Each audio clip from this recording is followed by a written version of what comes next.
പാർലമെന്റിലേക്ക് പോകുന്നു. സംഭാൽ അദാനി വിഷയങ്ങളിൽ പാർലമെന്റിൽ ഇരുസഭകളും പ്രക്ഷുബ്ധമായി. പ്രതിപക്ഷ ബഹളത്തിൽ ലോക്സഭ ഉച്ചവരെ നിർത്തിവെച്ചു. രാജ്യസഭയിൽ പ്രതിപക്ഷത്തെ രൂക്ഷമായി വിമർശിക്കുന്നു ചെയർമാൻ. സഭാ നടപടികൾ തടസ്സപ്പെടുത്താൻ വേണ്ടി പ്രതിപക്ഷം അടിയന്തര പ്രമേയ ചട്ടം ദുരുപയോഗം ചെയ്യുന്നുവെന്നാണ് അധ്യക്ഷൻ ജഗദീപ് ധൻഖർ പറഞ്ഞത്. പ്രതിപക്ഷ പ്രതിഷേധത്തെ തുടർന്ന് രാജ്യസഭയും ഇന്ന് പിരിയുകയുണ്ടായി. അർജുൻ പീതാംബരൻ വിവരങ്ങളുമായി ചേരുന്നുണ്ട്. അർജുൻ, ഓരോ ദിവസവും ഇങ്ങനെ പ്രക്ഷുബ്ധമാണ്.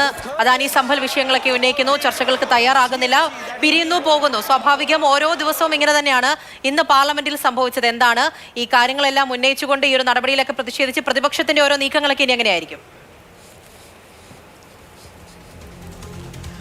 തീർച്ചയായിട്ടും പാർലമെന്റിന്റെ ഏറ്റവും നിർണായകമായിട്ടുള്ള 3 ദിവസങ്ങൾ ഇതിനോടകം തന്നെ നഷ്ടപ്പെട്ടിരിക്കുന്നു. ഇന്ന് രാവിലെ ഈ സഭാ നടപടികൾ ആരംഭിച്ചതിന് പിന്നാലെ ലോക്സഭയിലും രാജ്യസഭയിലും വലിയ രീതിയിൽ പ്രതിപക്ഷ പ്രതിഷേധം ഉണ്ടായിരുന്നു.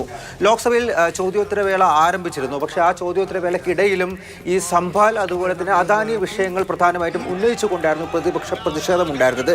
സമാജ്വാദി പാർട്ടി നേതാക്കൾ MP-മാർ എല്ലാവരും തന്നെ ഈ സംഭൽ വിഷയം വലിയ രീതിയിൽ ഉയർത്തിപ്പിടിച്ചുകൊണ്ട്, പ്രത്യേകിച്ചും ഇന്ന് ഈ ASA റിപ്പോർട്ട് അത് കോടതിയിൽ സമർപ്പിക്കുന്നൊരു ദിവസമാണ്. മാത്രമല്ല ഈ തർക്കങ്ങൾ, ഈ സംഘർഷമെല്ലാം ഉണ്ടായതിനു ശേഷം അവിടെ ഉണ്ടാകുന്ന ആദ്യത്തെ നമാസ് എല്ലാം നടക്കുന്ന ദിവസം കൂടിയാണ് ഇന്ന്. ആദ്യത്തെ വെള്ളിയാഴ്ചയാണ്. അതിനിടയിൽ തന്നെയാണ് ഈ പാർലമെന്റിൽ വളരെ വലിയൊരു പ്രതിഷേധം സമാജ്വാദി പാർട്ടി MP-മാർ നടത്തിയത്.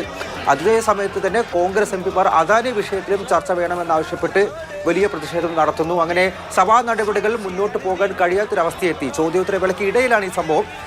ഈ ലോക്സഭയിൽ സഭാ നടപടികൾ മുന്നോട്ട് കൊണ്ടുപോകാൻ കഴിയാത്തൊരവസ്ഥ എത്തിയതോടെയാണ് 12 മണിവരെ തൽക്കാലത്തേക്ക് സഭാ നടപടികൾ നിർത്തിവെക്കുന്നതായി സ്പീക്കർ ഓം ബിർള വ്യക്തമാക്കിയത്.